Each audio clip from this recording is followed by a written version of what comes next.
Hey guys, this is Gordon Overkill and I am going to play Ancient Domains of Mystery. It's my favorite game of all times, I would say, a brilliant role-playing game. I'm not very good at it. I actually managed to beat the game 4 times, but I didn't finish lots of the more important endings.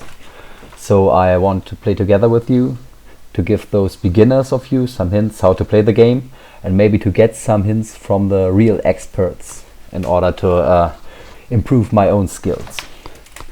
So we're going to start the game. You might already see that the graphics are somehow unusual for a current game. Actually, there is almost nothing that you could really call graphics. The whole graphics consists of this small keyboard letters. There's also no sound, but it is the deepest game I have ever played, I think. We start with generating a new character. And we can see our character was born in the month of the Falcon, which means he's good at surviving in the wilderness. He's got a bonus to his willpower and charisma, and he gets 1 free talent. It's not one of the best months, but we'll take it. We could now choose a specific combination of race and class, but we will let fate decide what we play. And we will play a male character. You were born to be a male drakeling. A drakeling is a lizard race. They are very strong. They make good fighters, I think.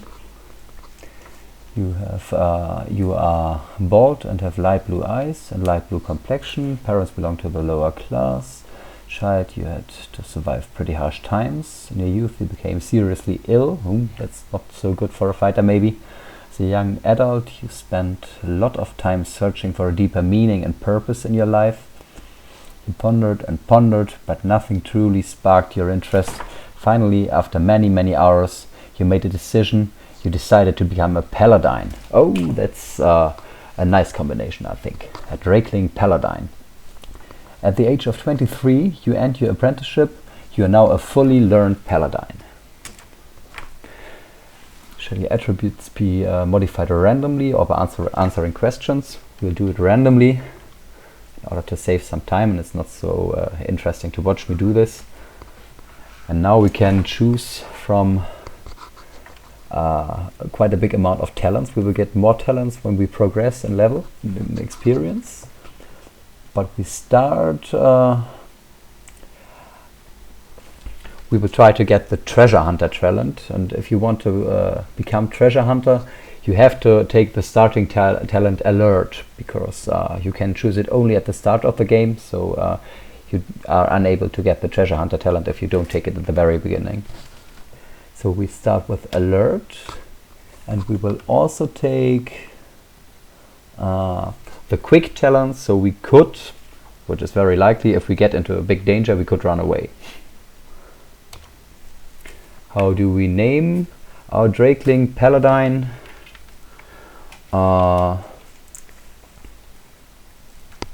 Good name for a lizard. I'll make a mixture of my name and of a lizard. So we name him Gordizzle, which sounds kind of lizard-like, I hope. So this is the big map on which you start the game. You see the little @ sign at the top right of the screen. That's our character. And he's walking through the mountains. Those little arrows that you see are the mountains. The dots are the road on which he's walking, and he has just entered his big adventure.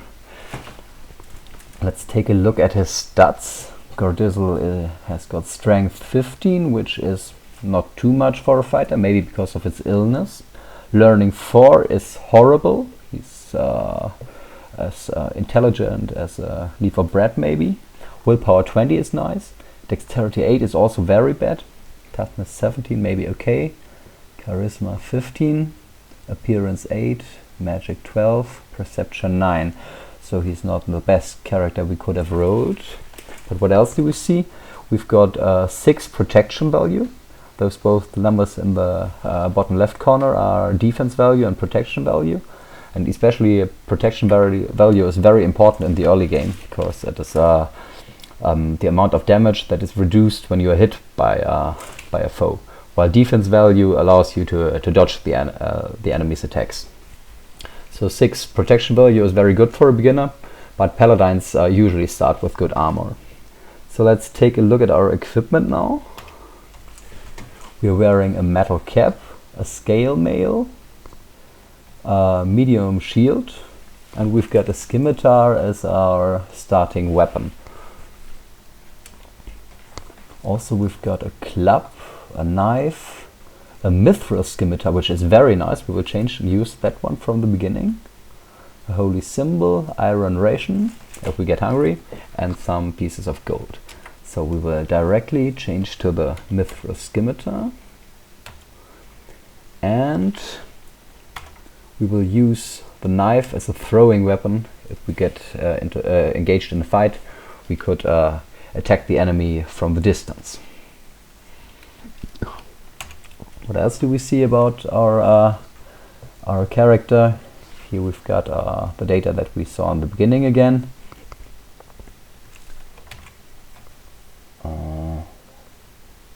We see that he does quite a good amount of damage in melee with his mithril scimitar.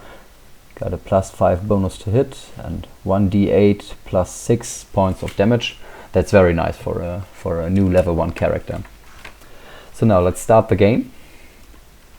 We directly head for our first aim, which is the town of Terinio. It is a friendly town, and we enter this town mainly to get our first quests that we're going to do. So let's see where we find those NPCs. Here's the first one. Take a look at him. This is a tiny girl. Can get more information. A small and cute girl dressed in a once beautiful skirt, now tattered and dirty. Her eyes shine with innocence and curiously peek into the world, always looking for new wonders. The tiny girl seems to have an average speed of about 100.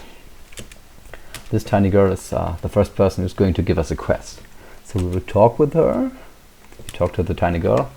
Hast you seen my little doggy? It disappeared near a dark hole on the pass. Me fears it got lost. Would you get it back to me? Hurry, Mommy says there are bad things in the cave. So now we can see that we wrong button. We do not want to quit the game. That's what we were searching for. Our quest log. We got a new quest. The tiny girl in Terinio asked you to bring back her puppy dog from the dungeon to the northeast of Terinio.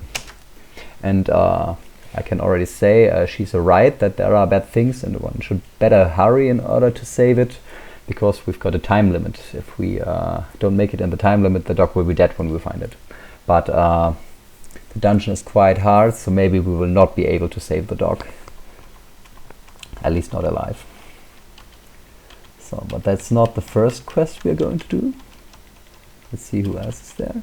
So here we've got a choice. We see we already have got the healing talent, so we don't talk with this guy, with the village elder. He would give us a quest where we could get the healing talent, but since we already have it, we will talk to the druid instead. He's got another quest for us. We talk to a good Alak the druid. Recently we've been plagued by the attacks of an evil sorcerer. He once was the brother of my order, but now has fallen for the dark powers. He is a black druid, corrupting the powers of nature and twisting them to suit his darker needs. His name is Ketrax.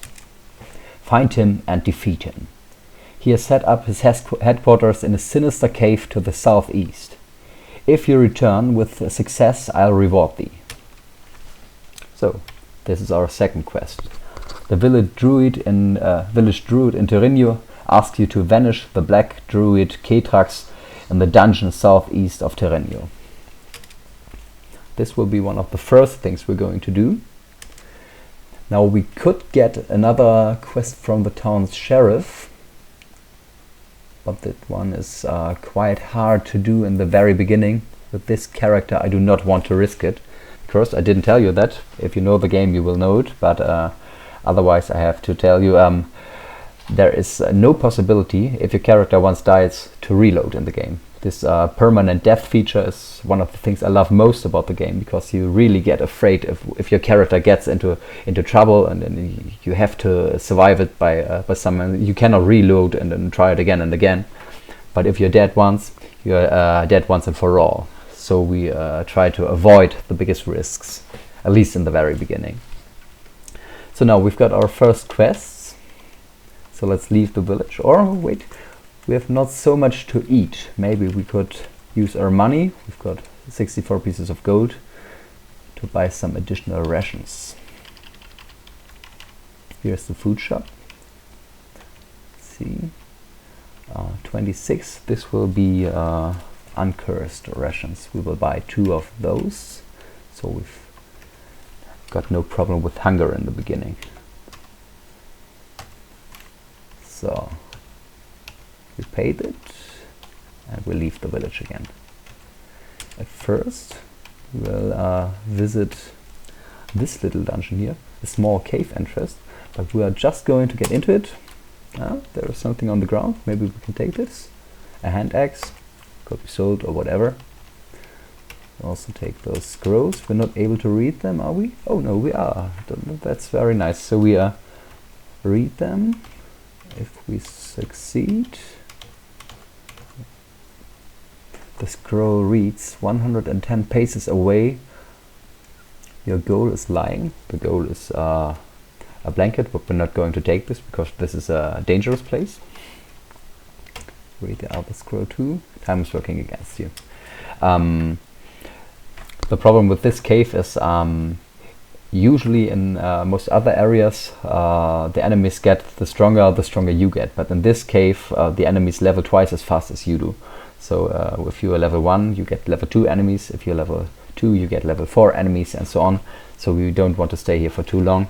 And actually I just entered in order to spawn a set of of lowest level monsters, for the case that I will come back here later.